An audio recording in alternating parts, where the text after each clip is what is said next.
Thank you so much for being here today. Like, I don't think I tell you this enough, but I am so grateful for you. Just for you being here and you being you, first and foremost, you being your beautiful self. Like, I'm just so grateful. And I'm grateful for this podcast to have connected us. My name is Taja, and I started this podcast. When did I start it? It's like, it feels like, I don't know about you, but this whole entire year, honestly, makes me feel like I've aged a bunch. I feel like I've become so much wiser. And so I started this podcast 2018. I think it was 2019. Anyways, it's been like a year and a half, and I started originally because I had a blog way back when I very first started my fitness journey, and I realized that there was not enough information on type 1 diabetes and fitness that I could find. Like, all of the specific things that I was trying to find, I couldn't find. And so I had to just like figure it out on my own. And then I started sharing my journey, because I was like, if I'm looking for this information, someone else is too. Like, there has to be more people. And so I started sharing everything through a blog. And then I'm like, well, a podcast makes so much more sense, because it's a way that we can connect deeper and we can have these conversations, and I can share all of the info that was on my blog on here. And so that's kind of what started this podcast in the very beginning. And now we are here today. So thank you so much for being here. I appreciate you so much. And I'm just so happy to have you here. You may not know that I have a book coming out, and it's a funny story because I was planning to have it out actually this month. It's November 2020, Happy Diabetes Awareness Month. It's also my birthday month. And I remember, like, back in February, I was talking to my mom about it. If you don't know, she's a psychic. So we were talking about my book, because back last winter, my book was like the biggest thing that I was working on, and I was so excited about it. And she's like, yeah, like, I see you're going to be focusing on other stuff, and the book's going to kind of be on the back burner. And I was like, no, like, that's not going to happen. And then in my head, I was like, oh, like, it's great to know this information though, because even though I was a little bummed that she didn't see this amazing future with my book like ahead of me, I was like, well, at least I'm aware of it now, because I believe that awareness, when you are aware of something, whether you think that thing to be negative or positive, like whatever it is, becoming aware is the first step to really changing it. And even if it's something that you don't feel like you have control over, awareness is the very first step, because you're like bringing that thing into your conscious awareness. So I was like, well, now that I'm aware that I may not have this book done when I want it to be done, I am aware so that I can change that. And so that's like what my focus was all last winter and in the spring.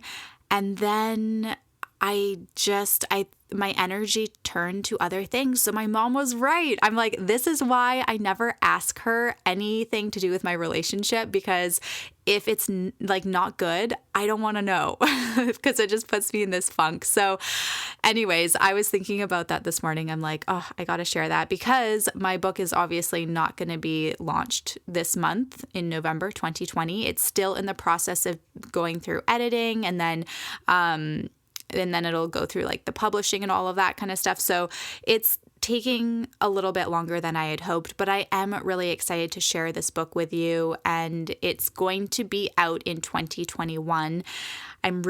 I'm just so excited about it. So my book is all of my own personal stories that'll turn your struggles into strengths and make you feel less alone. And this book is for the girl who just wants to feel inspired and turn her obstacles into opportunities. So today I'm going to be sharing a piece from my book. It's part 1 of 2 pieces that I think will be really meaningful to you, especially if you have been struggling with body image and just all of the things that kind of tie around body image, like weight loss. There's this whole part of my book is really talking about that kind of thing. So if you have ever struggled with body image, or you are kind of struggling with body image, I mean, even some days I still struggle with body image. So it's something, I mean, if you're human, it's normal, but I wanted to share this because I think it'll make you feel a little bit better.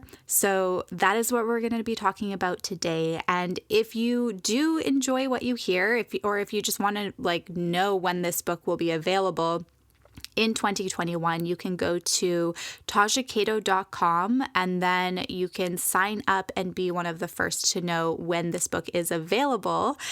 If you enjoy this episode today and it inspires you in some way, please take a second to rate and review this podcast, because that way other people will be able to find this content and benefit from hearing this show as well. All you need to do is scroll down on whichever app you listen to podcasts on, tap the stars to rate the podcast, and then click to leave a quick review. And if you have not yet subscribed to this podcast, please do take a second to subscribe, because that way you won't miss out on upcoming shows and bonus content.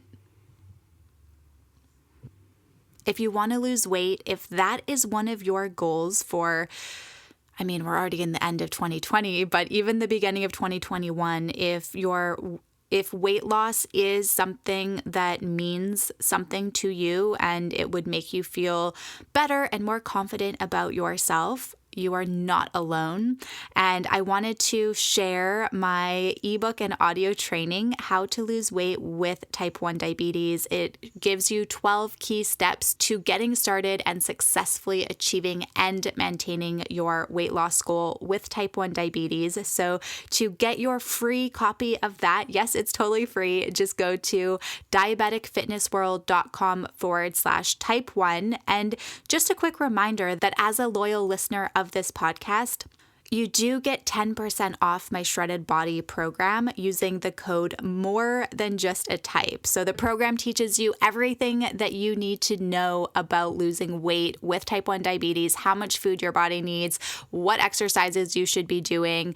Basically, when I work with clients one-on-one, these are the steps that you learn and how to apply them to your body so that you can achieve and maintain your weight loss goal forever. You get lifetime access to this program. So to check it out, just go to diabeticfitnessworld.com/join. And again, if you use the code More Than Just a Type, you will get 10% off the entire program. And I will also link to this in the show notes. All right, let's go ahead and dive into this episode today. I will see you on the other side of this episode. Welcome to the More Than Just a Type podcast, a place where we explore what it takes to live your best life. I'm your host, Taja Cato, expert in type 1 diabetes and fat loss, entrepreneur, and lover of all things fitness and personal development. Each week, we'll bring you a tangible tool, tip, or insight that'll inspire you and empower you to take action, achieve your goals, and live your best life.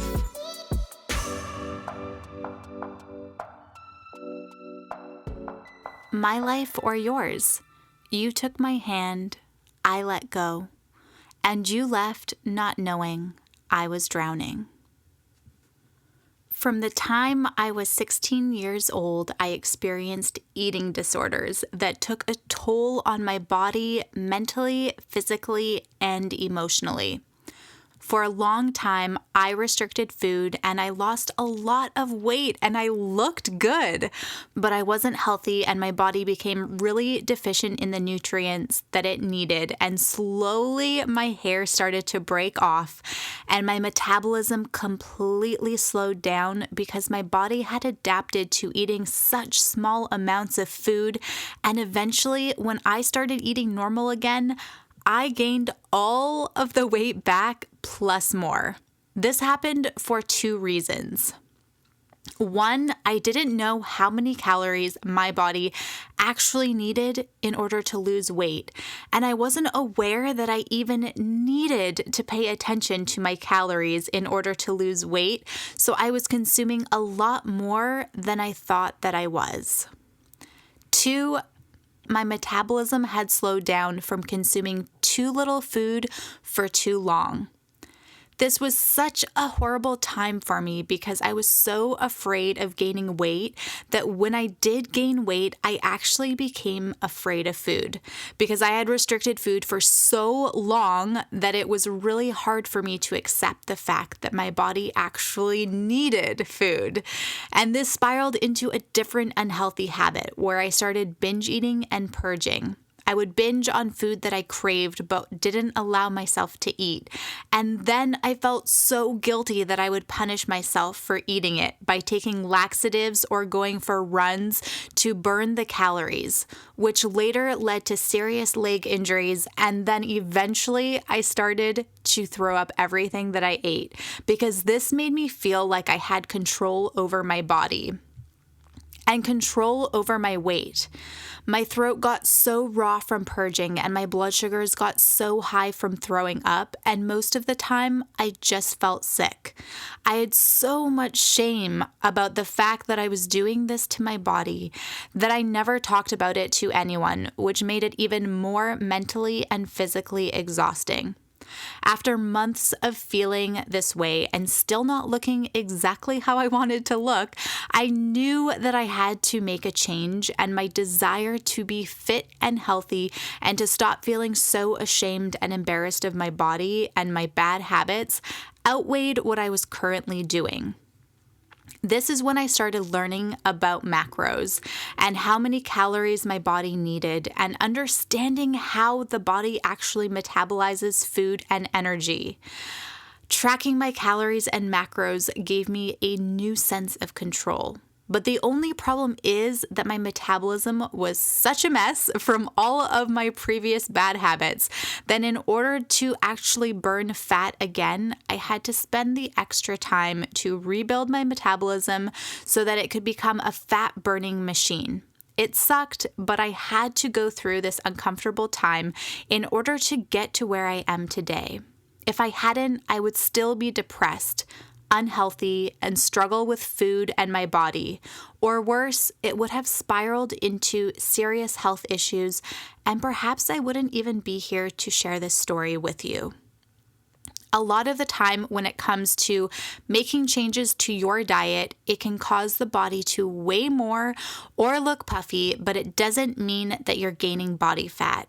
And it's usually almost always water weight, and it can sometimes take the body a little while to adapt to a new routine. When it comes to fat loss specifically, the process isn't necessarily easy, but it is simple. To lose fat, you have to maintain a calorie deficit, and this means that you burn more calories than you consume. Fat gain is only possible if you're maintaining a calorie surplus, meaning eating more calories than you burn on a daily basis. And even then, it takes weeks and months of eating in a surplus to gain body fat. Our weight fluctuates on a daily basis and for a number of different reasons, which is completely normal. And if you're consuming the right amount of calories for your body individually, then any additional weight gain is usually water weight, not body fat. Anytime you do something that your body isn't used to, it's going to take time for your body to adapt to that new thing. And it's important to remember this. Even though it's an uncomfortable feeling, just know that once your body adapts, you'll be able to shed the water weight and start losing fat in a healthy way. There is a big difference between weight loss and fat loss. Getting fit and healthy for me did not happen overnight because I had been damaging my body for so long that even when I knew what I needed to do, it was mentally challenging for me to overcome the urges of going back into that self-destructive place. And to be honest, there were days that I did go back to that place. But the only difference is that I didn't stay there. And I would just keep pushing forward because I knew that if I wanted to look lean and strong and feel good about myself, both mentally and physically, and actually be healthy and stay alive, then it was the only thing to do. The mental part is often the hardest battle to overcome. At least for me, it was. It's like a light switch that you have to just keep flipping and fight the urges because you know in your heart what the right thing to do is. And you just have to keep working at it a little bit every day and forgive yourself when you slip up because you're not perfect, you're human. If you can be patient and trust the process, then little by little your trust muscle will get stronger, and so will you. Eventually, I overcame my urges because I started to notice my body change. And I started to feel better in my body and my mind. And I also started to get physically stronger. And once I started seeing my body change, it suddenly flipped this switch inside my head. And I started to focus more on being strong instead of skinny. And from that point forward, I started to see real progress. Do you feel like if you had something that outweighed the need to do things in order to be skinny, it would help you get to where you want to be? And if you did, what do you think that thing would look like? If you want to lose weight, a great place to start is by tracking your food intake and monitoring changes in body weight, because this will give you a more accurate idea of how your body is responding to the amount of food that you're currently consuming. Thank you so much for tuning in. I hope that you enjoyed this episode today. I would love to hear your thoughts. If you want to connect, just head over to Instagram. Let me know what you think. At Taja Cato is where you can find me. And again, I hope that this episode spoke to you in some way and inspired you. And I just love you so much. All right, part 2 is coming soon. I will talk to you very, very soon. Bye for now.